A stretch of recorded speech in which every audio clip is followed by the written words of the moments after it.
Good morning. I'm Don Patton. Together with Dennis Cara, we talk to you on Sunday mornings about what is true. We're glad that you're with us. We'd encourage you to worship with us this morning at the Little Rock Church of Christ. We'll be meeting at 10:30 at I-30 in Rodney Parham. And then again Sunday afternoon at 5 o'clock and Wednesdays at 7 o'clock. This morning we're talking to you about an awesome God, which is the subject of Isaiah chapter 40. It is truly an awesome chapter about a subject that's really beyond our comprehension. As one author says, if you're trying to communicate what's in this chapter, you are doomed to failure, because it is really beyond our ability to comprehend. It's a description of an eternal, infinite God, and we have no experience with eternal things, and that is from our experience. Our things end and begin and are limited. God is different. Some of our atheist friends will say, oh, but where did God come from? Well, he didn't. He is the first cause, the ultimate cause.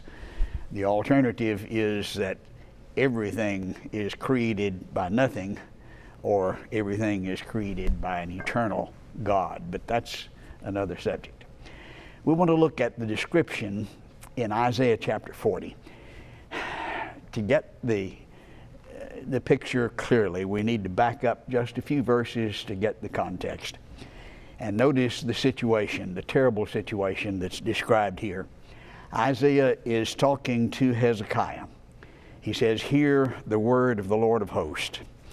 Behold, the days are coming when all that is in your house, what your fathers have accumulated until this day, shall be carried to Babylon." There's the doom of the nation of Israel pronounced by the prophet. And I think we have difficulty comprehending just how much impact that would have on someone in the nation of Israel. We have nationalistic spirits and patriotism in America, but Israel was God's special people, above all the others, especially in their minds. And it was all tied to Jerusalem. It was the physical location that they were to go to 3 times a year for worship. This is their identity. This is their place of worship. And now then it's gone. It's all going to be burned up, and it's going to be carried to Babylon. He continues to describe the terrible situation. "Nothing will be left, says the Lord. They shall take away some of your sons who will descend from you, whom you begat, and they will be eunuchs in the palace of the king of Babylon." That's just beyond our comprehension. If we try to put ourselves in the mind of the Jew who's located totally in that physical location, and it's all gone. They're going to Babylon. Terrible devastation.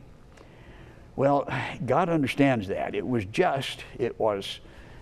the result of 400 years of him trying to get them away from idolatry, and they just wouldn't do it. And so finally, after warning and warning and warning, he said, here's the consequence. And they did learn that lesson. When they came back from Babylon, they weren't idolaters anymore. But he understood the impact. And so he tells in chapter 40, Isaiah, to comfort the people. And that's the purpose of the chapter. In the midst of this devastating, terrible circumstance, which was just and fair, God's judgment, he provides the comfort necessary to deal with it. And the methodology of comforting is the theme that we see throughout the chapter, "Behold your God." He could have given specific explanations. Your idolatry, here's this God, and here's what you did. And no, he didn't do it that way at all. If he had, it wouldn't really apply to us that much because we don't do at least that kind of idolatry. But he deals with it in a way that applies to our circumstance and all circumstances similar. Behold your God. And he begins by talking about the authority of God. Now that, especially in America, we have trouble with. We don't like people to tell us what to do. But there are those who are in authority, and the ultimate authority has said you listen to them. That's another subject. But here is the Creator, the one who spoke the universe into existence, who has all authority, and he has the right to rule. And so he tells us in verse 10, behold, the Lord shall come with a strong hand. He shall, his arm shall rule for him. We're not a peer of the Almighty. We didn't create a universe. And to some who say, but he can't tell me what to do, they object to his authority. Sometimes I will say, well, no, I'll tell you what, why don't you try creating a universe for me? Or maybe just a small one. Or maybe just one star. You're not a peer with God. God is the one who began this. It didn't begin with nothing. It began with an eternal Creator. And he has the authority to rule. For we know him who said, vengeance is mine, I will repay, says the Lord. Again, the Lord will judge his people. The Hebrew writer told the Christians, and we hear people today saying, God's not going to judge his own people. Oh, yes, he will. He is the Creator, and he has that right, and he will judge. As he continues in verse 31 saying, it is a fearful thing to fall into the hands of living God. When we behold who God is, and that's the problem, we tremble in fear. Notice the attitude of the Israelites as they were confronted with God at Mount Sinai. They witnessed the thunderings, the lightning flashes, the sound of the trumpet, and the mountain smoking. And God was speaking with the sound of the trumpet, and it just scared the living daylights out of them. And they asked Moses to appeal to God, don't let him talk to us. They were trembling in fear. They saw God, or see certainly the clear manifestations of God. They witnessed it, and they trembled and stood afar off. In 1 Chronicles 16, the writer says, tremble before him, all the earth. This is the appropriate attitude. This is what you will do if you see who God is. And they were looking at God's judgment on their nation and saying, wait a minute, this is not right. This is not fair. I don't deserve this. They didn't know who they were talking to or about. And when you back up and understand that, you appreciate his authority. You tremble before it. But that's not the whole picture. See his authority. That's a part of the picture. Another part, he continues to describe, involves his compassion. And that was not really visible at this point. They were having a hard time seeing that compassion. But he says in this same chapter, the next verse, he will feed his flock like a shepherd. He will care for them even in captivity. And eventually they will return. But right now, they're going to endure the judgment of God. But there will be care like the shepherd. He will gather the lambs in his arm, carry them in his bosom. There's some of the small ones that can't really keep up with the lamb, the big rams that bound on ahead. Just leave them behind, that's all right. No, he's not going to do that. He picks them up and carries them. And God sees the difficulties that we have today. And some young, he makes allowances. He picks up and carries like a shepherd, will gently lead those who are with young. He sees difficult circumstances. Some have 2 or 3 small lambs, and the mothers are trying to take care, and here's the little big ram bounding ahead. They can't keep up. God sees that. Gently lead literally means he does not overdrive. He does not require of them more than they're capable of doing. That's the way a shepherd takes care of his sheep, and God is like that. That's the picture that we see of God that is combined with the picture of authority all the way through Scripture. Very familiar passage from Psalm 23, the Lord is my shepherd, I shall not want. I may suffer the discipline of God as an expression of his love, but he's going to exercise his authority and his compassion. He makes me to lie down in the green pastures. He leads me beside the still waters. And likewise in the New Testament, we see this as a description of Christ himself. He says, why do you call me Lord, Lord, and do not do what I say? And those who enter are those who obey. But he is caring for those who will yield and who will listen to his voice. I am the good shepherd. The good shepherd lays down his life for the sheep. The ultimate love is expressed in the compassion of Christ. So, in order to see the picture, we have to see his authority. That's inherent in the fact that he is the creator, far above anything we can imagine. The vastness of space, the intimate details of the cell that's just mind-boggling in its complexity. Boom, there it is. No, that's not anything like us. He has authority and he has compassion like the shepherd.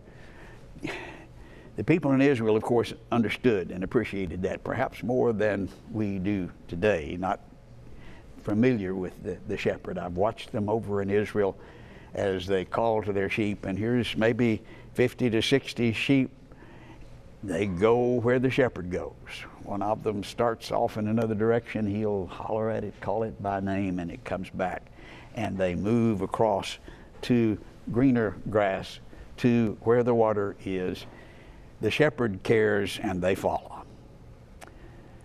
A third part of the picture that is presented of this awesome God here in chapter 40 involves his justice. And this was really the problem that Israel was having with this declaration of doom, the destruction. I'm not being treated fairly. God's not doing what he ought to. If God were good, he would. And we've heard those things and those attitudes, and that's exactly what was being expressed.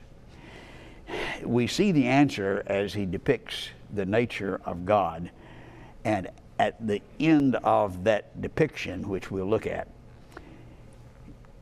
he asks the question which tells us where he was going, what he was trying to accomplish. Why sayest thou, O Jacob, and speakest, O Israel, my way is hid from Jehovah, and the justice due to me is passed away from my God.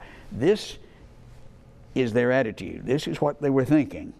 And so he gives the answer, several of them that we'll look at, and then said, now why do you say the justice? That's just a foolish attitude. When you behold your God. The New King James says it this way, yet you say, the way of the Lord is not fair. Well, hear, O house of Israel, is it not my way which is fair and your ways which are not fair? There in Ezekiel, they were expressing the same attitude, and here he is responding. Malachi likewise dealt with the same problem. You have wearied the Lord with your words. Yet you say, in what way have we wearied him? In that you say, where is the God of justice? Well, the answer that was given to Isaiah to present to the people is beginning here in verse 9 regarding the justice. Lift up your voice, lift it up, be not afraid. Say to the cities of Judah, behold your God. You need to see who you're. God's not fair? Now, wait a minute. Rather than dealing with the specifics, he deals with the picture of the majesty and awesome nature of God. This is the God who has measured the waters in the hollow of his hand. Now, our literal language won't comprehend the infinite nature of God, and so he uses figures of speech, the anthropomorphism, the fancy word that attributes human characteristics to God in a way that would stumble in the direction of comprehension of that which is really beyond ours. He measures the waters in the hollow of his hand. Waters here is the term that's used to describe all of the waters, all of the oceans together. He measures the oceans in the hollow of his hand. Now, in my hand, I could hold maybe a tablespoon, maybe if I work at it. And if I were to throw it at somebody, they're not going to get very wet. That's not like God. Measures the waters, the oceans of the earth in the hollow of his hand. Literally? No, but this is the picture of the awesome superiority, the being that's not anything like us. And us is trying to say, wait a minute, you're not being fair. Well, wait a minute. Understand who you're talking about. He measures heaven with a span. The heavens we measure in light years and try to comprehend how far light can go in a year. That stretches our mind in itself. But then we talk about millions of light years, and that just really blows our mind. Then billions of light years, and we see indications of that. And we've talked about that on another lesson previously. God measures not in light years, but with a span. That's the width of the hand. Yep, so many spans, not billions of light years. That's different when you measure heavens with the width of your hand. He calculates the dust of the earth in a measure. That's like a scoop that was used to scoop up grain, or we would with corn or other commodities. The dust of the earth, the stuff, the matter of the earth, wow.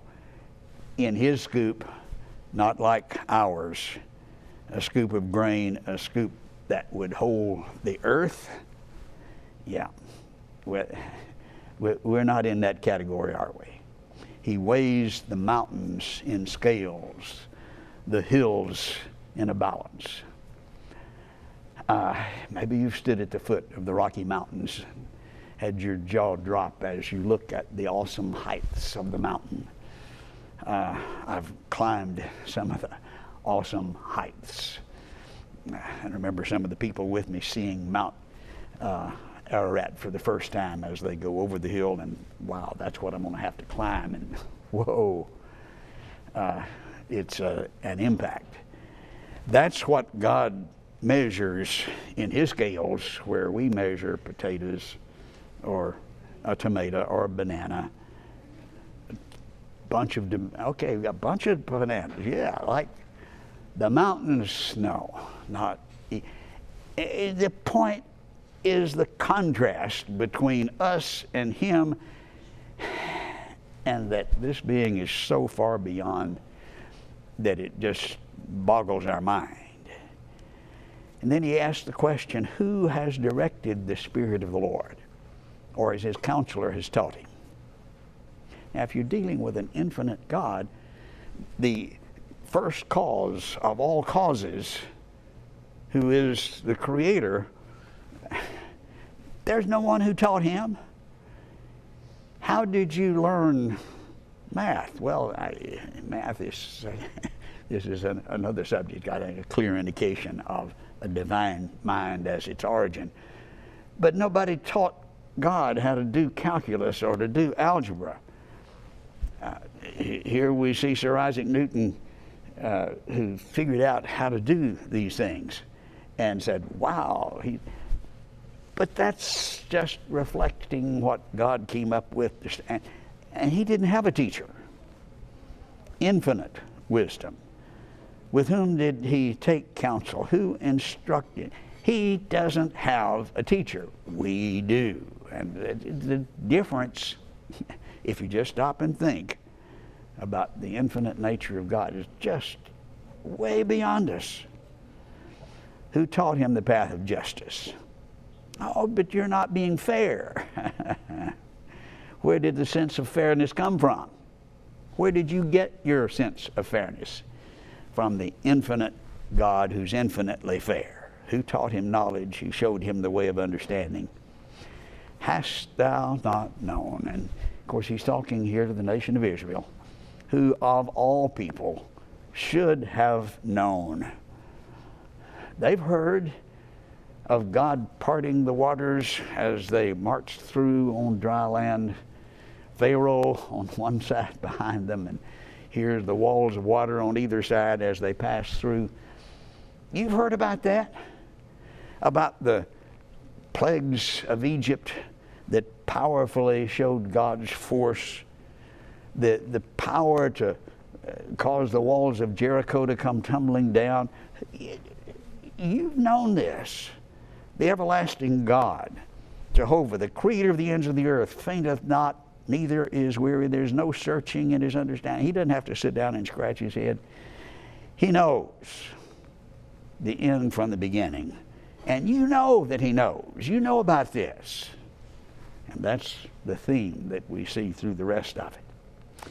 He continues talking about the competitors for his power. All the nations, wow, look at Assyria, look at Babylon, look at Egypt. All the nations, how powerful, how awesome. A drop in the bucket. You've heard that expression. It comes from Isaiah. You get a bucket full of water, put an extra drop in it. Can't tell the difference, can you? Drop in the bucket. They're counted as the small dust on the balance. You're weighing some of these potatoes or bananas, and you see a little bit of dust. Don't worry about it. It doesn't matter. It's immaterial. Dust on the back. He lifts up the isles, this huge mass. Nothing. But we are God's special people, and we sacrifice, and this is worth something. Yeah. Lebanon is not sufficient to burn, verse 16. In other words, be sufficient for a burnt offering. Lebanon, of course, the source of the cedars of the temple, the great giant like our redwoods. You pile them all together, harvest them, pile them up, get all of the beast. They're not sufficient for a burnt. That's worth anything innately. God says you do this and I will respect it, but it's not because of its worth. That's a misconception that they had. All of Lebanon's forests do not contain sufficient fuel to sacrifice large enough to honor him, according to the New Living Testament. All Lebanon's animal sacrifices would not make an offering worthy of God. Continuing in verse 17, all nations before him are as nothing. They're counted by him as less than nothing and worthless. And someone said like a zero rubbed out. That is a negative number, which some have suggested weren't known back then. Obviously it was. All of them. Notice the attitude of Abraham, who expressed a similar thought. Genesis 18. Abraham answered and said, indeed, who am I but dust and ashes? Our self-image psychologists have to inflate us and blow us up, and you are wonderful and marvelous. When we look at God and us in comparison, dust and ashes is a good analysis.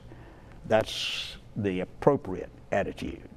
As Jesus tells us in Luke 17, when you have done all those things which are commanded. Now, they didn't do that. But if you had done all of it, you're still unprofitable servants. We've done what was our duty to do. The servant's supposed to do this. He did what he was supposed to do. He's still an unprofitable servant. Or as another version says, New Revised Standard, we're worthless slaves. Now, that's not the way they saw themselves, but that's the appropriate view in contrast to God. To whom then will you liken God?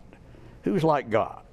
What likeness will you compare to him? Of course, they were idolaters, and they had carved likenesses like God. The workman, he describes the foolish process, molds a graven image. The goldsmith overlays it with gold. Silversmith casts it with silver chains. Whoever's too impoverished chooses a tree or a workman to prepare it, so it will not tie. You have to work on it so it won't fall over. There's a picture I took in Cambodia of a factory where they were producing idols, the Hindu deity Ganesha. And they have to work on it so it'll stand up. A workman prepares it so it won't. Is this like God? No. And of course, we don't practice idolatry, except Paul in Colossians says covetousness is idolatry. Anything that has greater reverence and respect and honor than God becomes our idol. The princes, the judges, he says he will blow on them, and they just go away like stubble. To whom will you liken me? Who's my equal? It is the one who sits above the circle of the earth. And we see God is so far beyond, one who stretches out the heavens like a curtain. Lift up your eyes, see who has created by the greatness of his might, by the strength of his power. You remember in Job, is not God in the height of heaven? And you say, what does God know? Eliphaz was rebuking God. He heals the brokenhearted. He counts the number of the stars. Lift up your eyes on high and see. God is infinite in his authority and his compassion and in his justice. And it's our place to say, yes, sir, and humbly tremble before him and know that whatever we don't understand is right and just and fair and compassionate. Thank you for listening this morning.